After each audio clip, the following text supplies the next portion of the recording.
아침엔 피플 준비한 건 지금 세 명이라고 해야 될지 어찌 될지 알 수 없습니다만 일단 첫 번째 인물 장제원 의원입니다. 장제원 의원 기사 같이 볼까요? 네, 장제원 야당 임명 방송법 로펌 해임입니다. 네, 이게 대체 무슨 얘기야? 라고 생각을 하실 수 있을 것 같아요. 장제원 의원 지금 과방위원장입니다. 네. 행안위원장 아니었어? 라고 생각했는데 행안위원장이었다가 과방위원장으로 왔죠. 그리고 지금 과방위에 와서 방송법 관련해서 지금 야당이 임명한 이 로펌을 해임했다라는 겁니다. 이게 대체 무슨 얘기야? 여기 같이 밑줄을 좀 보겠습니다. 더불어민주당은 지난 3월 과방위에서 방송법, 방송문화진흥회법, 한국교육방송공사법 등 방송 3법 개정안에 본회의 부의 요구안을 단독 의결했다. 단독 의결한 이후 이 법사위에서 이유 없이 계류된 60일 이상이 지나면 이제 이게 이 상임위원회 5분의 3 이상 찬성을 하면 통과를 시킬 수 있죠. 그런데 야당이 다수당이다 보니까 이제 단독으로 의결해서 넘겼습니다. 그럼 야당이 단독 의결한 거에 대해서 국민의힘은 가만히 있었느냐? 어떻게 했냐? 여기 보겠습니다. 국민의힘은 4월 당시에는 정청래 의원, 민주당 정청래 의원이 과방위원장이었습니다. 정청래 당시 과방위원장과 김진표 국회의장을 상대로 헌법재판소에 권한쟁의 심판을 청구했다. 단독으로 의결할 그럴 권한이 없습니다. 라는 거죠. 권한쟁의 심판을 청구했다. 법사위 소위가 방송법 개정안을 심사하고 있었기 때문에 이건 이유 없이 계류된 게 아니다. 그런 권한을 행사해서 안 된다라고 얘기를 한 겁니다. 이 권한쟁의 심판이 진행이 되고 있는 과정에서 그때 정청래 당시 과방위원장이 방송법 관련해서 이것도 대응을 해야 되니까요. 지금 이 로펌을 정했습니다. 근데 이 로펌 정청래 위원장이 지금 내려가고 장제원 의원이 과방위원장으로 오면서 해당 로펌을 해임을 했다라는 겁니다. 네, 살짝 좀 복잡하긴 합니다. 하지만 어쨌거나 야당이 정했던 변호사 해임하고 여당이 정하겠다 뭐 이런 취지로 지금 이해를 할 수 있을 것 같은데요. 그러다 보니까 장제원 의원 이 해임을 하면서 입장문을 같이 내놨습니다. 입장문을 같이 좀 읽어볼까요? 헌재 권한쟁의 심판 피청구인 변호사 해임은 다수의 힘으로 입법 폭주하는 일이 다신 없어야 된다는 확고하고 분명한 내 의지에서 한 행동이다. 그리고 법률 대리인의 교체는 적법한 절차에 따라서 정당하게 할 일을 했을 뿐이고 현직 과방위원장으로서 저의 확고한 입장을 대변할 법률 대리인을 새로 선임을 하겠다라고 밝혔습니다. 네. 그런데 이렇게 지금 입장을 내놨을 때 해임을 했을 때 그럼 민주당은 가만히 있었을까요? 민주당도 또 입장을 냈습니다. 네. 뭐라고 냈느냐? 같이 볼까요? 네. 오늘 저희가 조금 좀 기술적인 좀 문제가 좀 있는 것 같아서 양해를 좀 부탁을 좀 드립니다. 네. 근데 민주당에서는 뭐라고 했느냐? 네, 제가 설명을 드리면 민주당 조승래 의원이 또 이제 과방위 민주당 간사시죠. 하면서 이게 말이 되느냐?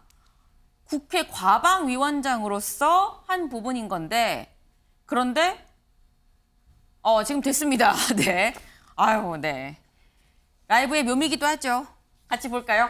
네, 더불어민주당 과방위원들이 뭐라고 했느냐? 즉각적인 상임위 개최 후쿠시마 오염수 방송 장악 문제에 대한 현안 질의를 요구를 했는데 현안 질의에는 답이 없고 엉뚱한 법안 소위 일정을 일반 통보를 했다. 네, 지금 그러면서 변호사도 해임을 하는 것이냐. 이렇게 지금 얘기를 한 겁니다. 우리가 지금 방송법을 얘기하자는 게 아니라 다른 지금 사안들이 현안들이 많은데 왜 방송법 지금 변호사를 교체하고 그러는 것이냐. 뭐 이렇게 지금 또 반박을 하고 나섰습니다. 그래서 장제원 의원이 행안위원장 때도 행안위가 또 좀 시끌시끌하긴 했었죠. 그런데 장 의원이 또 과방위에 오고선 과방위가 또 다시 좀 시끌시끌한 그런 모습입니다. 장제원 의원의 모습을 잠깐 보고 얘기를 이어가 보시죠. 제가 국회의원 11년 하면서 위원장의 허락 없이 이석하는 피감기관장 처음 봅니다. 사무총장, 뭐 하는 사람이에요? 의원이 질의하고 있는데 이석하요? 일어서세요! 나가세요! 바른대로. 국회를 뭘로 보는 거지 지금? 누구 무슨 권한으로 이석을 얘기했습니까? 죄송합니다. 제가 메시지를 죄송이 잘못 봤습니다. 아니라 여기 국회 직원 중에 누가 이석가 된다고 얘기했어요?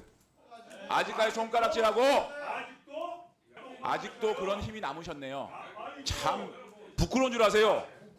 김진표 국회의장님을 비롯한 우리 선배 동료 여러분, 과방위원장으로 선출해 주셔서 진심으로 감사드립니다. 선배 동료 의원 여러분들께 많은 지도 편달 부탁드리겠습니다. 감사합니다. 네. 그때가 가장 좋았어요. 아니 갑자기 무슨 행안위원장 때 영상이 왜 나가라고 생각하셨을 수도 있긴 했는데 잘못한 거 아니고요.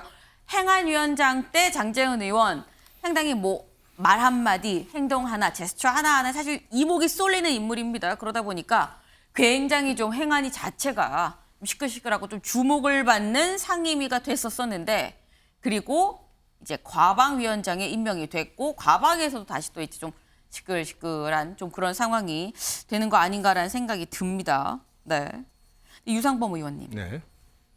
장제원 과방위원장은 전임 위원장이 선임한 변호사가 현재 위원장을 대변할 수 없는 거 아니냐라는 지금 그런 입장인 거잖아요. 입장문을 보면. 그런데 뭐 여야를 떠나 국회 과방위 자체에 뭔가 좀 이 연속성이 있어야 되는 거 아니냐라는 지적도 있을 수 있을 것 같아요. 소송 수행, 그러니까 여기 소송 당사자가 과방위원장입니다. 네. 과방위원장이 그러니까 정청래 의원이 있을 때의 네.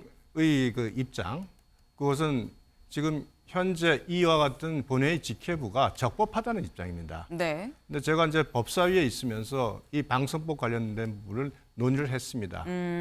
그러니까 처음에 왔을 때 거의 2시간여 치열한 논쟁을 했고요. 네. 그 방송법 관련된 부분은 추가 그 여야 간의 갈등이 있었기 때문에 추가로 그 관련자를 불러서 재논의를 하자고 했고 실제로 불렀는데 네. 당시 야당에서 그 추가 논의를 거부하면서 퇴장을 하는 과정을 겪었습니다. 즉, 이 직회부에 있어서는 이유 없이라는 단어가 가장 핵심입니다. 법사위에서 이걸 상정을 하지 않거나 상정을 상정을 하되 아예 논의를 하지 않는 네. 그런 절차적인 방치가 있을 경우에 이걸 지켜볼 수 있다고 기회를 주셨는데 이미 법사위에서는 60일 전에 상정을 하고 논의가 진행 중에 있었습니다. 그래서 이건 법률적으로 본회의 직회부 할 수 있는 사안이 아니다라는 것이 저희 입장이었고 그래서 정청래 의원을 상대로 법사위원들 저를 네. 포함해서 네. 모두 권한쟁의 심판을 청구했던 사안입니다. 이거는 단순히 정치적인 부분이 아니라 법률적인 부분입니다. 근데 이 법률적인 부분을 최종 심판할 곳이 현재는 헌법재판소밖에 없고 네. 그 대상이 권한쟁의 심판이 되는 것입니다. 그러니까 이런 부분에 있어서 새로운 과방위원장이 왔을 때 거기에 대해서 법률적 견해를 정청래 그 전 위원장과 달리한다면 당연히 그 견해에 따른 그 변호사 선임을 할 수 있는 것이죠. 네. 그러니까 그것은 국회의 구성이라는 특징이 당연히 수반되는 내용들입니다.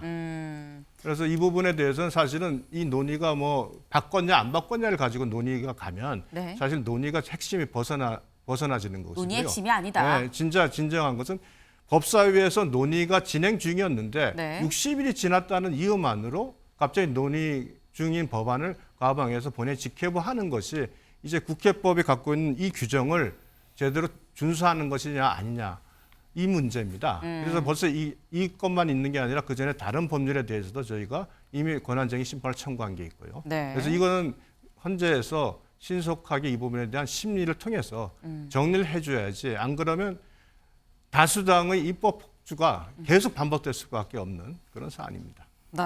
지금 뭐 변호사를 바꾸고 안 바꾸고는 로펌을 해임하고 안 하고는 사건의 본질이 아니다라는 말씀을 하셨는데 이상식 실장님. 네. 그런데 보니까 저는 국회의원이 아니라서 국회 관리를 잘 모르지만은 이 정도의 사안은 네. 전임 현임 위원장 간의 어떤 양해나 이런 걸로 이제 그게 그대로 이제 존중되는 거 아닌가 모르겠습니다. 지금 어제 여당 대표께서도 이제 협치 대신 법치를 강조하신 그런 일면이 네. 지금 이번 장제원 의원의 그 과방위 위원장의 저런 로펌 해임, 전격 해임 저기서 나타나지 않았나 싶어가지고 좀 씁쓸한 측면이 있습니다. 네. 또 한편으로 드는 생각은 김병민 최고님. 네. 다른 사람이 아니라 과방위원장이 다른 사람이 아니라 장제원 의원이라는 굉장히 핫한 인물이기 때문에 더 주목을 받는 것 아니냐라는 시각도 있긴 있거든요. 네, 그만큼 현재 있는 국민의힘의 목소리를 또 가장 잘 대변하고 있다고도 판단이 됩니다. 이 문제에 대한 근본적인 이유는 방송법, 문재인 정부 집권 5년 동안 방송의 좀 공정성 문제를 바로잡았으면 좋겠다는 목소리도 굉장히 많았는데요.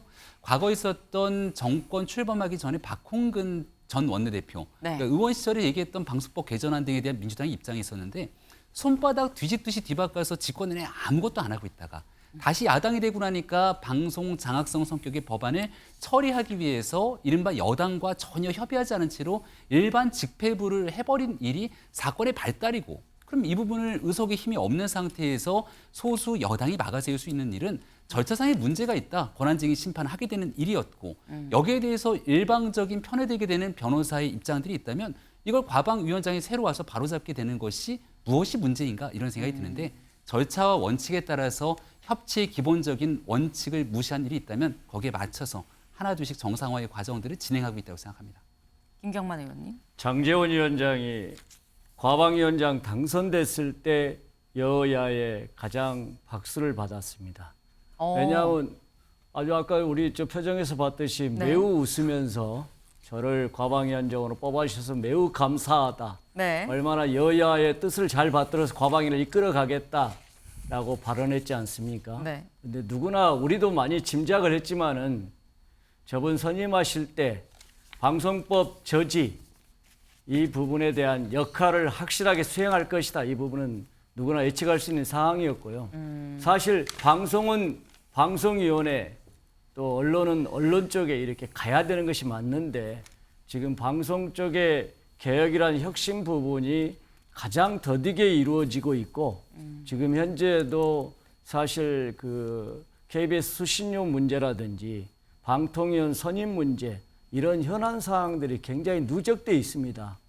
그래서 조속히 빨리 과방위를 열어서 현안질을 하고 그래야 되는데 그 과정에서 지금 이 직회부 문제 가지고 법률회사를 교체하는 것, 이건 또 조금 갸우뚱되는 부분이고 정말 좀 제대로 좀 과방위가 작동돼서 방송계가 좀 제대로 역할할 수 있도록 하는 것도 위원장의 역할이고 또 위원회 역할인데 하루빨리 열어서 문제를 좀 협의하고 해결하는 이런 위원회가 됐으면 좋겠다. 그게 우리가 새로운 위원장한테 바라는 기대 아니겠습니까?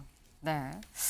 일단 분명해 보이는 건 뭐 여야간 지금 의견이 상당히 다릅니다. 다른데 국회 과방위가 또 굉장히 핫해지겠구나라는 것만은 좀 분명해 보입니다. 다음 볼까요? 네. 이 인물 누구지 싶습니다. 일단 외국인이고요. 네. 기사를 같이 좀 만나보도록 할까요? 네. 4,000m 속 타이타닉 관광 잠수정이 실종이 됐다라고 합니다. 네. 1인 비용 3억 원, 네, 4일치 산소를 싣고 탐사를 하던 중이었는데 지금 이제 이 교신이 두절이 됐습니다. 네. 지금 보이는 저 잠수정이 4,000m 지금 저 심해에 있는 가라앉아 있는 타이타닉호를 볼 수 있는 관광 잠수정입니다. 지금 보이는 게 지금 타이타닉호죠. 네. 이 타이타닉호를 저 잠수정을 타고 관광을 하려면 드는 비용이 1인당 3억 원이 드는데 저 잠수정에 탈 수 있는 인원 최대 5명입니다. 5명. 이 5명이 타고 지난 18일 출발을 했습니다. 이 잠수정 안에는 4일치 산소만 있었다라는 거. 네. 영국의 억만장자 탐험가 등 5명이 탑승했다. 아까 본 그 사진 영국의 억만장자입니다. 네. 이 5명이 타고 있었는데 잠수 1시간 45분 만에 연락이 두절이 됐고요. 이 장소가 어디냐? 육지에서 1,450km 떨어진 대서양입니다. 근데 문제는 실종 해역에 수심이 깊어서 수심이 깊으면 깊을수록 아무것도 보이지도 않죠. 구조하기가 더더욱 어려운 상황입니다. 지금 4일치 산소를 싣고 이 탐사를 떠났는데 실종이 됐는데 18일 날 떠났습니다. 18, 19, 20, 21일. 4일이라고 한다면 21일. 오늘이 21일이죠. 네. 뭐 현지 시간으로 따진다고 한다면 뭐 내일 저희 시간으로 뭐 오전 정도까지는 볼 수 있을지도 모르겠습니다만 산소가 남아있는 양이 많지 않을 거다라는 추측이 지금 가능합니다. 근데 이게 김경만 의원님 사실 찾아야 됩니다. 이 잠수정 찾아야 되는데 또 한편으로는 현실적으로 이거 이 심해에 4,000m 밑에 들어가 있는데 이거 찾을 수 있는 거야라는 두려움도 같이 들긴 해요. 어떻게 보십니까? 예, 그게 뭐 과학적으로 가능하냐 불가능하냐 이런 부분을 떠나서 어쨌든 인간의 생명에 관련된 부분이니까 네. 최대한 우리가 노력하고 과학적 여러 가지 테크닉을 다 동원해서 네. 사람을 찾는 것은 우리의 역할이고 당연히 그러지 않겠습니까? 그래서 매우 안타깝게 생각하고 오늘이 지금 4일 마지막 날이라고 그러는데 때로는 우리가 남미의 그런 쪽에서도 네. 5일이나 며칠 지나고서도 어린아이들이 발견이 되듯이 네. 그런 기적과 소망을 안고 수색을 해야 되겠죠. 네. 아까 기사를 좀 같이 볼까요? 네. 죄송합니다.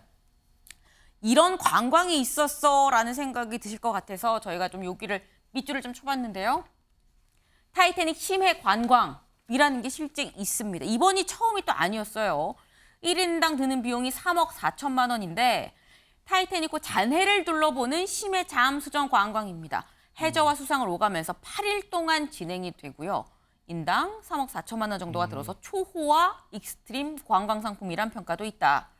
2021년, 22년에 각각 한 번 타이타닉 잔해 탐사 관광이 진행이 됐고요. 요 잠수정을 운용하는 해저 탐사 업체 이 오션게이트 엑스퍼디션은 2005년 이후에 중단이 됐다가 2019년에 이게 재개가 됐습니다. 2019년 그리고 시작 관광이 21년, 22년 그리고 올해까지 계속 해마다 해오던 관광이었는데 잠수정 관광이었었는데 이번에는 실종이 되는 이런 사안이 벌어졌습니다. 제발 무탈하게 좀 발견이 될 수 있길 좀 기원을 봅니다. 저희 이 아침 앤 피플 마지막은 사람이 아닙니다. 네, 제가 아까 새 명이라고 해야 될지 뭐라고 해야 될지 모르겠다라고 말씀을 드렸는데 금일 10kg, 20kg 판매 종료. 뭐가 종료되느냐? 소금입니다. 세 번째 주인공은 소금이다. 기사 같이 볼까요? 네, 소금 사재기 여파에 중고 거래까지 등장을 했다. 온라인 중고장터의 판매글이 속속 올라오고 있습니다. 네, 지금 여기 같이 볼까요? 비금도 식용 섬소금 20kg짜리 이거 묵은 소금 6만 원이라고 합니다. 6만 원에 소금 20kg에 6만 원에 지금 중고 이 거래로 좀 올라왔습니다. 근데 이게 단지 한 건이 올라온 게 아니고요. 여러 건이 올라온다는 겁니다. 여러 건이 올라와서 실제 뭐 팔리는 것도 있고요. 네. 여기 보면 새 상품을 주문해도 한 주가 넘게 안 오고 있다. 보겠습니다. 서울 노원구에 거주하는 주모 씨. 며칠 전 인터넷으로 천일염 20kg을 주문을 했는데 일주일째 배송이 안 돼서 중고 거래를 알아보고 있다. 서울 서대문구에 거주하는 박경숙 씨. 네, 마트에 소금 사러 갔는데 재고가 없어서 살 수가 없었다. 반찬도 못 해 먹는 거 아니야? 라는 생각까지 들었다. 라는 겁니다.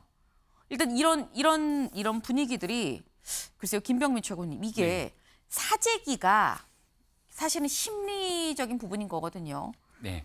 결국은 오염수로 인해서 소금에 뭔가 영향이 있는 거 아니야? 라는 어떤 불안감이 지금 굉장히 만연해 있다라는 방증인 것 같기도 합니다. 네, 국민적 불안감이 증폭되지 않도록 철저하게 과학적인 근거에 입각해서 이런 내용들이 알려질 수 있도록 정치권과 또 공적 영역에 있는 사람들이 도움을 줘야 될 거라고 생각합니다.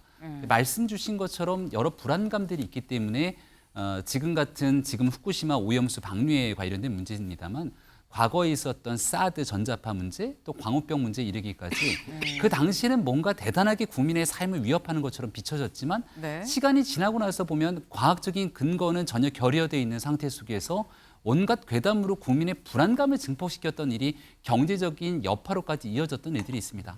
아마 시간이 조금 지나고 나면 소금 사재기 현상 같은 부분들이 다소 비과학적인 측면에서 일어났던 일이 아니냐 이런 평가가 있을 거라고 저는 확신하고 있는데요. 네. 여기에 대한 과도한 불안으로 오히려 국민 경제에 미치는 악영향이 없도록 이게 단순히 소금 문제에만 국한된 것이 아니라 수산업의 문제 또 실제 생계에 종사하고 있는 많은 자영업자 입장에서는 이러한 일들이 한 달, 두 달만 지속돼도 굉장히 그 피해가 커질 수밖에 없거든요.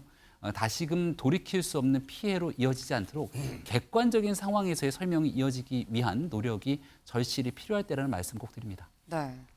저희가 기사 하나를 관련해서 하나 좀 더 준비를 해봤습니다. 역시나 소금 관련 기사입니다. 소금 재고 충분, 대란까지는 안 갈 것.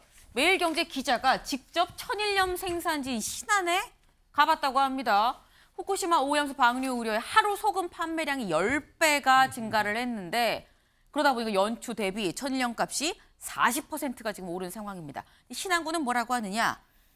12만 톤의 재고를 갖고 있다. 늘어난 소금 수요 감당할 수 있다. 충분히 감당할 수 있다. 특히 다음 달에는 햇소금도 나옵니다라는 보도자료까지 또 냈습니다. 때문에 사재기 안 하셔도 일단 된다는 점을 말씀을 좀 드려야 될 것 같습니다.